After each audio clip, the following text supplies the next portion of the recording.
This sound means only one thing: the Aztecs are coming to fight, but not to kill. They fought to take prisoners for their gods, who demanded blood. They built one of the darkest empires in history. They built cities on water and soaked them in blood. They believed the sun would stop rising if blood stopped flowing. They didn't fear death. They welcomed it proudly. They are the Aztecs.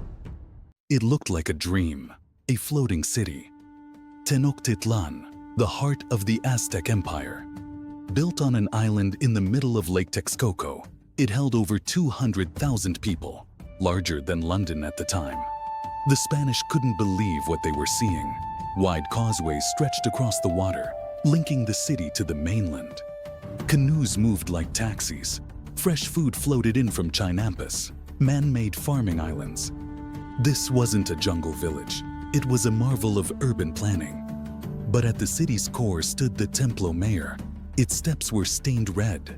Because this empire didn't rise on trade or peace, it rose on sacrifice. To the Aztecs, the universe was held together by one thing: blood. They believed the gods had sacrificed themselves to create the world. So now, humans had to return the favor. Every conquered city owed tribute, in goods and in people. Captives were marched to the top of pyramids. There, under the blazing sun, obsidian blades opened their chests. The heart was pulled out, still pulsing, and lifted high toward the sky. The blood was sacred. It fed the gods and kept the cosmos from collapsing. Without it, they feared the sun would fall and the earth would die. Templo Mayor alone may have seen tens of thousands of sacrifices. Archaeologists discovered the Hue Tzompantli, a tower made of more than 600 human skulls.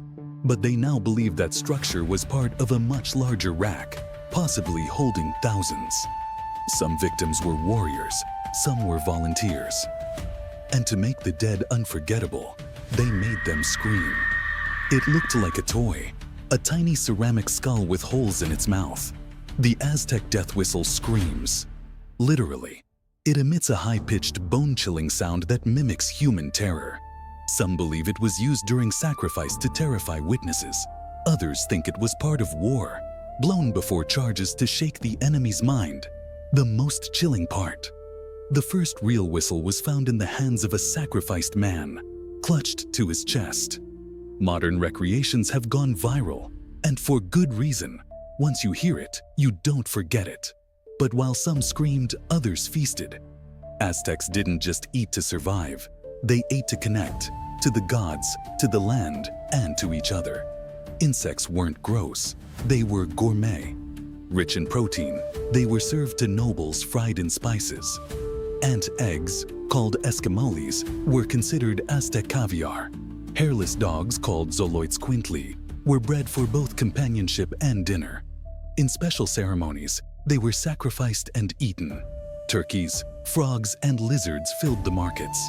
They grew maize, squash, beans, tomatoes, avocados. They harvested algae called spirulina, which they dried into nutrient-dense cakes. And then came chocolate. Xocolotl wasn't sweet. It was dark, spiced, and often mixed with chili, blood, or even fermented corn. It wasn't dessert. It was ritual. Warriors drank it before battle.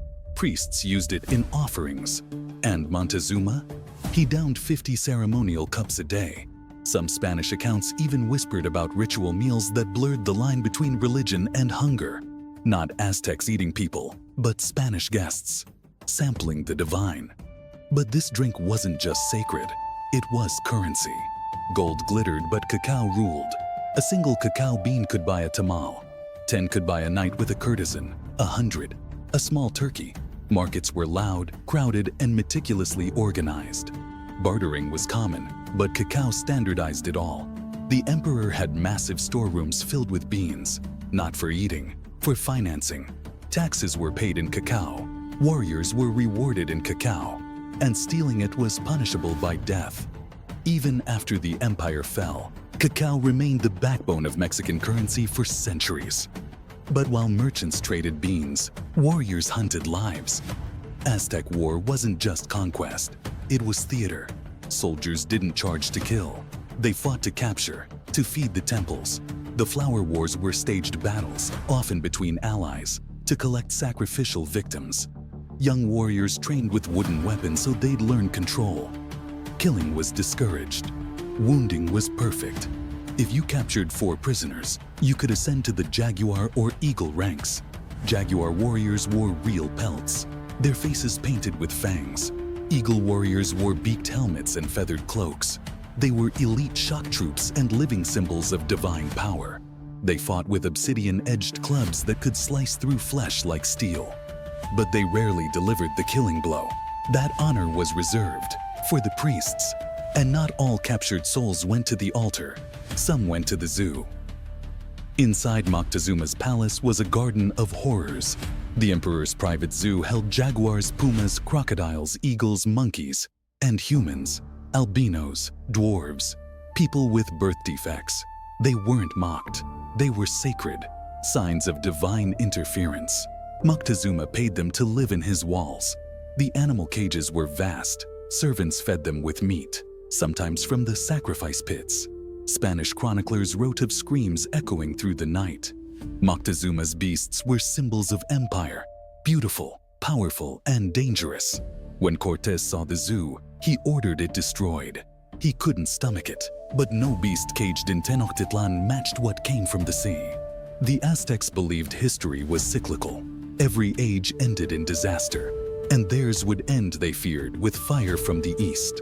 So when Hernán Cortés landed in 1519, pale, bearded, metal-clad, some thought he was the returning god Quetzalcoatl. Moctezuma welcomed him cautiously. He offered gifts, gold, housing. Cortés took the gifts and demanded more. He allied with Aztec enemies, the Tlaxcalans, the Totonacs. He built an army of 100,000 indigenous fighters. Then came the real killer, smallpox. It swept through Tenochtitlan like a divine curse. Priests, warriors, children, all died.